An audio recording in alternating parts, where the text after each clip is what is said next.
Stop trying to figure them out. They're not figure outable. They're brand new, fresh human beings. They've got one marble and some tumbleweed upstairs. Imagine if you've only been in the world for 2 years and the first year you were a potato laying on a mattress. They are just new to the world. So stop trying to figure them out. It's impossible. Both are experiencing a lot of new big emotions. When you say to them, oh, do you want to play now? If they're in that heightened emotional state, that's going to get them going. Welcome to the Bratbusters Parenting Podcast. My name's Lisa Bunnage. I'm a parenting coach. I'm a mom. I'm also a grandmother. And I'm Amy Bunnage, Lisa's daughter, and I handle the marketing and planning here at Bratbusters. While I don't have kids, each episode will dive into parenting topics and Lisa will answer your questions. Let's get started. Okay, sweetie, what's today's topic? Today's topic is answering 10 toddler questions. So we have quite a few to go through, and the hope with these podcasts is that you always say with toddler questions, you kind of just need the question and the answer. You need the scenarios to really be able to give more in-depth answer. So we've taken 10 different scenarios. We have big emotions. We have refusing to get in car seats, all that fun stuff.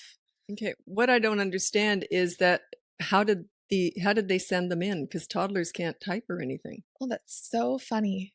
Thank you. Yeah. Anyway, okay, well, now, should I talk about my top 5 tips for parenting toddlers, just to throw in some general stuff before we get going? Teased it. I think you have to. Could you imagine if I go, no? Well, I mean, it's just basic stuff. You've probably heard it before, unless you haven't listened before. So these are my top 5 tips for parenting toddlers. Now, to me, a toddler is 16 to 35 months. 15 months and under, I just sort of call babies, and then 3 and 4-year-olds are preschoolers, 5 is kids, blah, blah, blah. Okay, so my top 5 tips for parenting toddlers. This is the discovery stage when the world is new to them. Keep that in mind. Number 1, child-proof your home so you never have to say no. Number 2, set up a toy rotation system so they're never bored. I have lots of videos on that. You can literally Google Bratbusters and then any parenting topic on toy rotation. So type in or Google Bratbusters toy rotation and you'll see tons of videos explaining how to do that. Number 3, you connect with toddlers in their world, not yours. You don't take a toddler to the nail salon. You go to the park and roll down the hill with them. They look at you different when you do that. They just do. It's a sign of respect. Hey, wait, I'm here to enter your world. I don't expect you to find your inner adult and enjoy getting a pedicure with me, that kind of thing. Number 4, discipline toddlers in their world also. So their world is not about words, it's about actions. So if they do something naughty, you say no, and then you remove them from the fun or remove fun from them. I call it consistent corrective actions. Is that what I call it? Consistent corrective actions? It just sounded wrong when I said it. Isn't that weird? Consistent, yeah. Anyway, consistent corrective actions, yeah. So, and there's no anger in any of this. If you show anger, disappointment, or frustration with your kids at any age, you're doing it wrong. You're not a leader. I teach leadership. Number 5, all discipline is like a business transaction, 0 emotions. The rest of the time when you're playing with them, be as crazy and emotional as you want, all fun, right? But when you're disciplining, it's a business transaction and it's fast. You don't discuss bad behavior, you just deal with it. Number 5, stop trying to figure them out. They're not figure outable. They're brand new, fresh human beings. They've got one marble and some tumbleweed upstairs. Imagine if you've only been in the world for 2 years and the first year you were a potato laying on a mattress. They are just new to the world. So stop trying to figure them out. It's impossible. And they might even put their hands down their pants and smear poop on the wall. Can you figure that one out?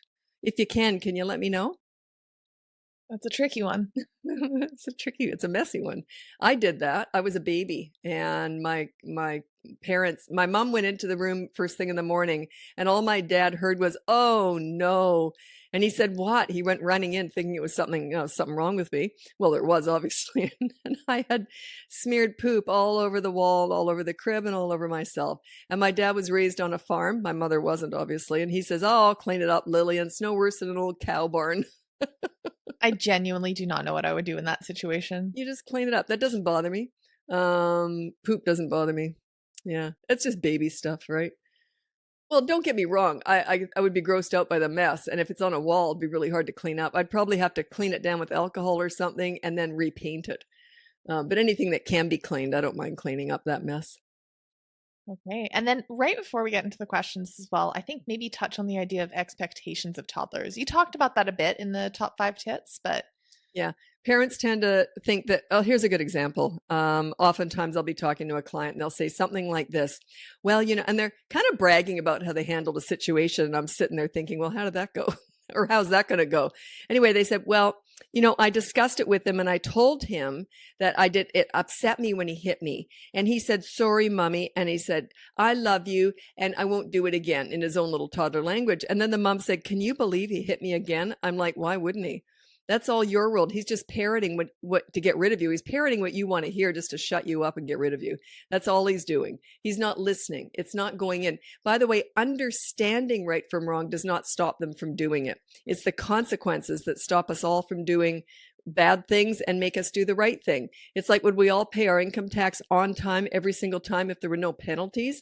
Think about it. You might have good intentions, but if there's no penalty, in other words, consequences, then maybe you wouldn't pay your income tax exactly on time, would you? See, it's like that with all of us. We're like that too.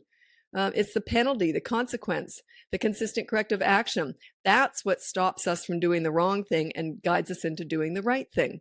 So they're no different from you and I.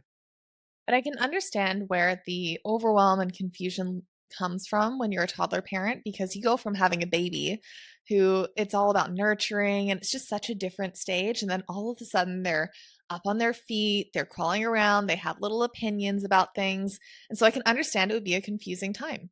Well, unless you have experience and you've seen them before and you've been around them before, but they're all pretty similar. They're all going to start saying no to you at times. They're not all going to tantrum. Some are more challenging than others. But yeah, they're just forming and they're going to try and exercise their power. But think about it this way. If you were 2 years old and you were having fun doing something and someone came along and tried to stop your fun, you might be a little bit upset. You might say no. You see, like they just want to have fun. Their love language is fun. They just want to do what they want to do when they want to do it and how they want to do it, etc. So when you interrupt that process, they haven't learned self-control yet or self-discipline yet. That's what you're teaching them. By the way, you don't want obedient soldiers here. You don't want compliance. You want kids who make the right decisions down the road. Toddlers, don't expect that. But when they're 3, 4, 5 years old, you want them to be making their own decisions. You don't want to be telling them, don't do that. You know what you should do. You don't talk like that. They know right from wrong, and it's up to them whether or not they do it. Okay, I think we should get into the questions. Yes. So we have Nadia from New Zealand. My son is 19 months old. What should I do if he refuses to get into his car seat? He's not talking a lot yet, so he can't really respond, and I don't think that he will understand if I say there will be a consequence for his actions at this age. Okay, Nadia, no, there's no consequences. You just make it happen. So when you say, but you got to be ready for war. So if you know they're going to be hard to get into a car seat or a stroller or whatever, you get ready for war. Put your sleeves up and get ready. Put your helmet on. You know it's going to be an all-out war. You just have to make it happen. So if they don't want to get in their car seat, you hold them over the car seat, kicking and screaming. Don't look at them and don't talk to them. That makes you look weak. Okay, you just stand there and hold them. You just look like you're bored, like you're just waiting for something. No anger. As soon as they weaken, they usually take a breath and they'll sort of weaken a little bit in the midsection. Push them down, push their hips down into the car seat and buckle them in as fast as you can, kicking and screaming. And then say, okay, let's go now, as if nothing happened. So in other words, just follow it up with actions. It's something that they have to do, but don't say something, okay, we're going now, unless you're ready to get them out the door if they don't comply. See what I mean? And I just said compliance. You don't want compliant, but you know what I mean. As they get older, you don't want just compliance. You want children who want to do the right thing. Toddlers are different. Okay. The next one is Lauren from the United Kingdom. My boys are 3 and 2 and normally lovely, but the 2-year-old has a habit of doing exactly what you've asked him not to. The main concern is hitting his brother. As soon as I've said do not hit, he'll try to hit him again harder. It's so frustrating. How would you tackle this, please? Well, it's an invitation. It would be like saying, okay, don't touch that. I mean, of course they're going to touch it because it's just too tempting. It's almost like you reminded them. In other words, don't forget to hit your brother. As soon as you mention it, you don't talk about it. You just follow it up with action. If he hits, you say one word, no, and then you pull him away from the brother. And then, or whatever fun they're having, you remove him just for a period of time. Might be 5 minutes or something. I don't know. It's different in all situations depending on what's going on. But yeah, it's not the words. It's not the understanding that stops them from doing things. It's your consistent corrective actions, and they have to be consistent. They're corrective because you're pulling them away, and they are actions, not words. So yeah, if you tell them not to do something, they're going to do it. Don't do that. Oh, now I didn't even think about that. Now I'm going to. This is if they've got that defiance in them. They don't all have that, by the way. You know, it's like wet paint signs. I just feel like they shouldn't exist because they, I think, invite touching. I'll be honest. I always say I've got a lot of toddler in me. If I see a wet paint sign, it's almost painful for me not to touch the paint. I won't do it because I don't want to mess anything up. But yeah, so it's kind of like that. Exactly. It's like, you think I'm not going to touch that? I didn't even think about that. Thanks for the sign. Now I know what I want to touch. It's kind of like that. Wouldn't have even thought the paint was wet. Who would have cared until I saw the sign? Yeah, it's kind of like that. Yeah, didn't have the need to touch this pole, but now. Well, yeah, don't put your tongue on a freezing day. Yeah. Don't put your tongue on metal.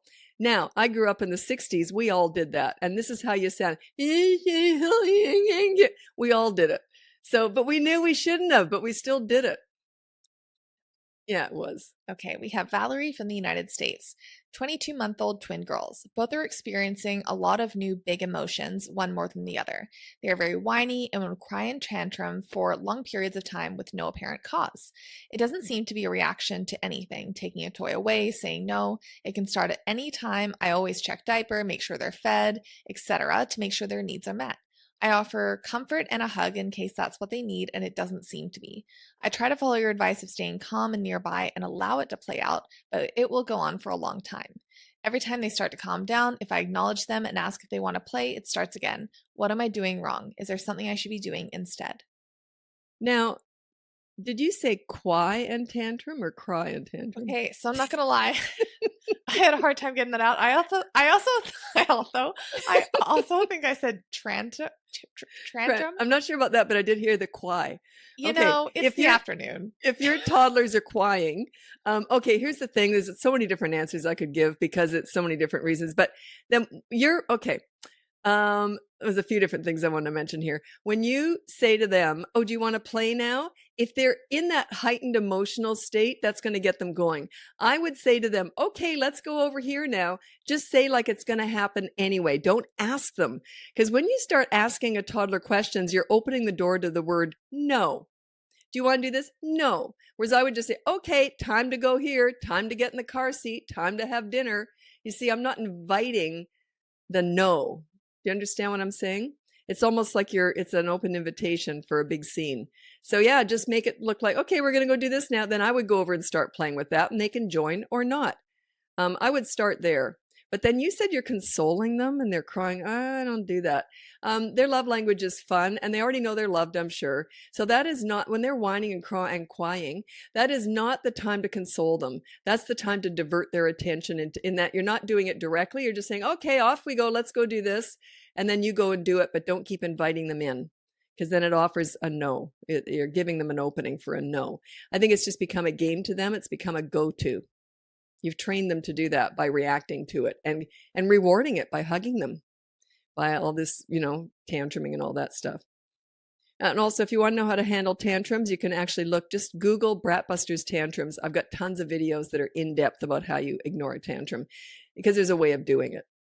You mentioned the crying quite a bit there. Do you want to mention why we're re-recording this podcast episode? Well, that doesn't make me look good, so I don't really want to talk about it. Okay, I got in trouble. And we never do this because it's always supposed to be a surprise. To me, I never know what we're going to be talking about. And we did this quite a while ago, so it is kind of fresh anyway. Okay, I was playing with the wires of my microphone and I pulled out the wire, but we didn't know it. So my voice wasn't being recorded the whole time. Okay, you happy now? I am. It feels now I don't have to cry. Not anymore. Okay. So the next one is Nina from the United States. My daughter is 17 months old and is getting very irritated when playing around other children. Always saying, ugh, a very mad, annoyed noise for when kids get near her. I think she thinks they'll take away her toy. Or when a child has a toy that she wants. We've learned from Nina to not focus on sharing, but instead tell her no if she has a toy or she takes a toy from another kid, which she hasn't actually done, just shown that she wants to. Right now, I just monitor that she doesn't snatch toys and say, it's okay that we're playing with that. You can when they're done. Here, play with this. Will this phase end? Or what should I do to make her happier playing around other kids? Also wanted to add that she typically goes to an in-home daycare with only 1 or 2 kids there, and they're 3 or older, but currently I'm home with her on maternity leave with a 7-week-old son. I set up play dates with her and classes once a week. I would just let it go and just play with the other kids and pretend it's not happening. She's doing it for a reaction. If she's 17 months old and she's going, ugh, I mean, that's pretty advanced. That's like a teenager, teenage girl kind of thing. That kind of stuff. So yeah, she's looking for a reaction. Just don't react. Say, okay, do you want to go play and, with this other kid? And then you go play with the other kid for a while. See how she likes that. She'll probably join in, but don't give that attitude any attention. She's awfully young to be doing that, but you've trained her, because if she's doing that on like a lot, it means that must be getting a reaction. You must be trying to reason with her. Don't do that. It doesn't work. Okay, we have Naomi from the United Kingdom. My 2-year-old excessively cries and screams, very sensitive about a lot of things and not just about being told no. How do I manage this? By staying calm. So now you said that they're 2 years old and they cry and scream a lot. I don't know. So it's not just when you say no. Was that correct? It wasn't just when the mom said no. Not just about being told no. Just about being told no. Okay, so they're heightened emotions. You know what? You know what that says to me when you got a 2-year-old who's crying a lot? They're either bored or there's no leadership. They don't know where they stand. They like to know where they stand, especially by about 2. And they'll often fight you on it, but they still like to know who's in charge. And if it's not you, they often do get highly emotional because their needs are not being met. They instinctively need, crave, and want a leader, someone who has fun, like has fun organized all the time. Like you can always have interesting stuff for them to do. So let's say you keep all the old toilet rolls and all that, and maybe some tape, and you supervise them with this stuff. But that could be a craft thing to do. So you're always pulling out stuff for them to do. Maybe she's bored. Okay. I used to have all these different bins or baskets. One was magic. So they get a little bit older too, magic tricks. But a lot of them were just old recyclable stuff from the kitchen and the household. And then we'd put it all together in a weird way. And they love that. They like anything new, anything different. They're in the discovery phase. So yeah, and don't react to that whining and crying if she does it all the time. Just say, okay, well, here, let's pull out this basket and let her play with that for a while. Also, I would suggest you do a toy rotation system. If she has too many things in front of her, she won't focus on anything. Okay. So do a toy rotation. You can just Google Bratbusters toy rotation and it'll come up. Lots of videos on that. Okay. So the next question is Nate from the United States. 2.5-year-old potty training. How to start? Okay. 2.5 is when I train both my kids. It's when I train or tell parents is the best age to do it because they're all old enough to understand it usually. Okay. If you train them too young, they're more likely to regress, especially if you train them at 18 months. They're more likely to regress and have accidents. I didn't want to put up with that. I knew that once I trained my kids, I wanted to get it over and done with. I trained my son in 1 day, no pull-ups, no night diapers, nothing. Completely trained, no accidents. My daughter, I trained in 2 days. And the accident on the day 2 was my fault. I wasn't ready for it. But anyway, I should have been. But anyway, and I have a whole system on how you do it. I call it the potty party because it is a party, not for you, but for your children. And yeah, check that out. It's on my boot camp courses. I have it in both my courses because some 3-year-olds aren't trained yet. And my older course, the boot camp course, goes from 3 to 12 years old. But yeah, check out the whole system. It's a whole system. How you do it. Yeah, it's a whole system. But 2.5 is a perfect age to do it. My brother just had to beat me, didn't he? And I already said that second day was my fault. It was my fault. I saw the signs, but I was busy on the phone or something. I don't know. I know that's what you said, but all I heard was my brother one day, me too. Me one. Okay, the next one is Isabel from Australia. My son, who's 21 months old, is great at sharing and playing with all kids except his cousin, who's 18 months. I've tried following your methods, but he just doesn't seem to be getting better. He will open the door to say hello and hit him straight away. My sister and I will always make sure we share the attention and play with both evenly. He's better when they play together at neither person's house. Okay, what I would do is I would, okay, so he comes in the door and he hits him right away. I would say no, and then I fuss over the 18-month-old. So you reward the victim. They don't like that. The one who hits does not like that. So you reward the victim. Oh, are you okay? But don't let him hit. But he can if you know what's going to happen, you try and stop it. And then you say no, and then you snub your child. And then you fuss over the victim or the potential victim. So that's how you do it. And watch them like a hawk. He will eventually learn that, wait a minute, if I keep going after him, he gets all this love and attention. That's what we're after. Okay. It's a bit of a slow burn with that one, but he is 21 months. He should be able to start picking up on that. So yeah, you console the victim. You fuss over the victim. But you play with them both nicely unless he goes to hit. Then you do that. You don't do it the whole time. It's only when he goes to hit. So you're saying just like a couple of minutes? Yeah. Yeah. No, not a huge deal. And never give a dirty look to the one who tried to hit. You never want to look mad, frustrated, or disappointed in a child. That's not leadership. You just want to look like, I know what I'm doing. It's business transaction here. All discipline is like business. No emotions at all. And no talking about it. Just say no. He already knows not to hit. He's 21 months old. He knows not to hit. Understanding that he shouldn't hit is not why he hits. Like they understand right from wrong. That's not what makes them do or not do it. Has nothing to do with it. It's a lack of impulse control, lack of consequences. Okay. We have Chloe from the United Kingdom. My son is 2 years and 8 months. Since following you and implementing your expertise, he's become such a loving toddler, and he very rarely does anything that requires consistent corrective actions. He shares well and gets confused when others don't and aren't willing to take turns using the swing. I explain he will need to wait his turn, but when the other children refuse to share, he asks me why. He also asks why other toddlers hit him or run away from their parents, and to be honest, I just don't know how to handle these questions. Any advice would be amazing. Whenever my kids ask me something that I didn't know, I would say, I don't know.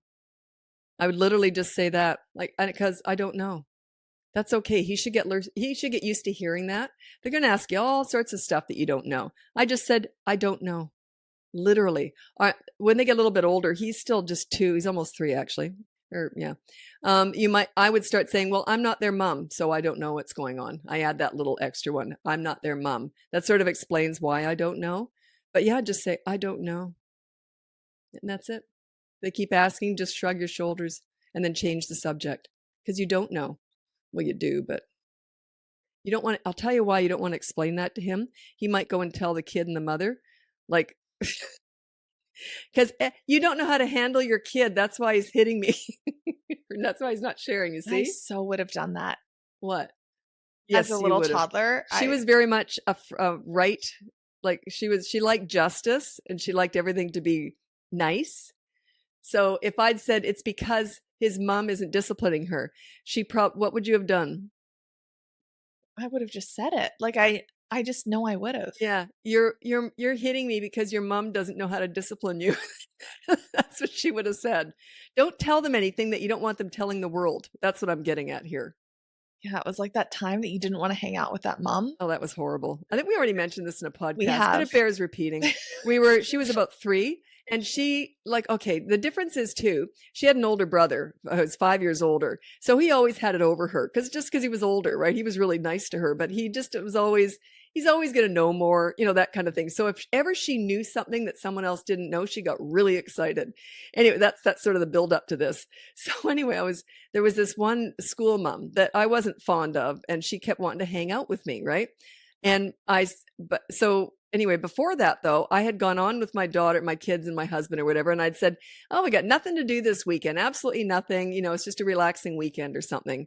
So then this mother says to me, hey, look, what are you doing tomorrow? And I said, oh, I'm actually busy. Well, Amy here says, no, you're not, Mom. Remember you were just saying last night that you've got nothing to do all weekend. So you have nothing. You're completely free all weekend. She was so proud of herself. And the look I gave her, I think she knew right away. It's just I'm more self-aware now, but growing up, I do remember I was that kid in class who, when they have their hand up and the hand starts waving because it's so excited to answer the question. Well, like I said, and she was a very, not shy, you were confident, but she never caused any trouble ever. She didn't like trouble. But if she knew something, like I said, I think it came from the fact that her brother and I talked nonstop. And a lot of the time she didn't understand what we were saying. So when she did know what was going on, she couldn't wait to share it. Look, I know this. So I think that's where it came from. Okay, we'll get into the next question. So, Mary from the United States. I have a 2.5-year-old. We're living at in-laws' homes while we fix ours. I'm not allowed to childproof, and in-laws ruined his routines. What can I do to help with structure until we can move? Not much. If you're staying with someone else, it's their house. I would just say, look, can I do some childproofing? If they say no, follow your child around. It's their home. They're very nice to let you live there with the child. That's a lot for them. I'll tell you what, if I had a kid staying at my house, I would have everything saran wrapped. No way I wouldn't childproof. But anyway, it's their home. So don't micromanage and just respect the fact that they're letting you stay there. Their rules, their house, their home. So yeah, just ask. I would ask very politely, would you mind if I child-proofed? Can I put up a couple of gates and I promise that we'll fix any holes or marks on the wall or whatever? If they say, no, I'd rather not, then just suffer through it and follow your child around constantly and go out a lot. Join a bunch of gymnastics classes or something with your kids so you always have to get out of the house. And we have one final question. So Joanna from Canada, toddler who's 32 months. We've been dealing with pushing behaviors with other kids for the last several months. She does it seemingly for no reason. Sometimes we're just in a group or class and she goes over and pushes the other kid. Same is happening at daycare and they can't see a trigger either. We say no pushing and take her away from the park or group, but that doesn't seem to deter her. Daycare is also unsure of how to manage this behavior. Okay, I've got a few different ideas, but I'll just mention one here because it's one I don't talk about a lot. But what I would do is I would have some treats or something in my pocket ready to hand out to the victims. They hate it when they see their victims get rewarded. That often stops the bad behavior because she's a bit older. So she's not like 1.5, she's 32 months old. So I would have, and make sure that those treats are child safe. The parents are okay. It could just be little toys or something. And you can tell the parents, look, whenever she hits someone, I give that child this, something like this. Ask permission of the parents or whatever. You can't do that at school. You're only teaching your kids at home or when they're with you. This is at school. Hopefully, when you get good at this and she stops hitting outside of school, it'll change when she's in school too. They hate seeing their victims rewarded. They can't stand it. Okay, that was everything. Okay, that was good.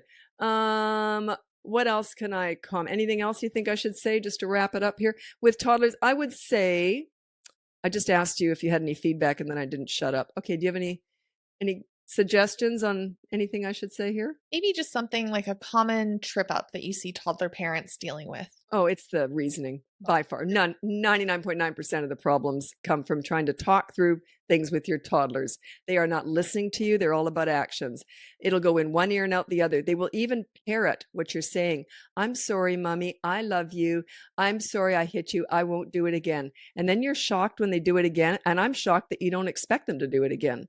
Because of course they're going to. They are not about words. They're going to say anything you want to hear to shut you up and get you off their back, okay? And then they're going to go right back to that same bad behavior. They do not want the mini therapy sessions, which is discussing all the bad behavior. It's ludicrous. I know it's trendy, discussing all their big feelings and big emotions, but it's absolute garbage. They are about actions. Their love language is play hard with them so you're really connected with them. And then it's all business when they do something naughty and you correct it using consistent corrective actions. You pull them away from the fun or the fun away from them just temporarily. No anger. It's a business transaction. Okay. So it's all these mini therapy sessions by far is the worst thing. Trying to reason with them. They're not there. That's your world, not theirs. Okay. I think we'll wrap it up here. Thanks so much for joining us. We'll be back again soon. Happy parenting. Thanks for tuning in. If you're ready to dive deeper, check out bratbusters.com to learn more about the behavior board, parenting courses, and private one-on-one coaching with Lisa. If you've enjoyed the show so far, we'd love it if you could take a moment to follow, rate, and review us on your favorite podcast platform. Your feedback helps us reach more parents just like you. The information provided in this podcast is for general informational purposes only and is not intended as a substitute for professional advice. Lisa is a parenting coach, mom, and grandmother. She is not a licensed psychologist or counselor. Her services do not replace the care of psychologists or other healthcare professionals. For a full disclaimer, please visit bratbusters.com/disclaimer.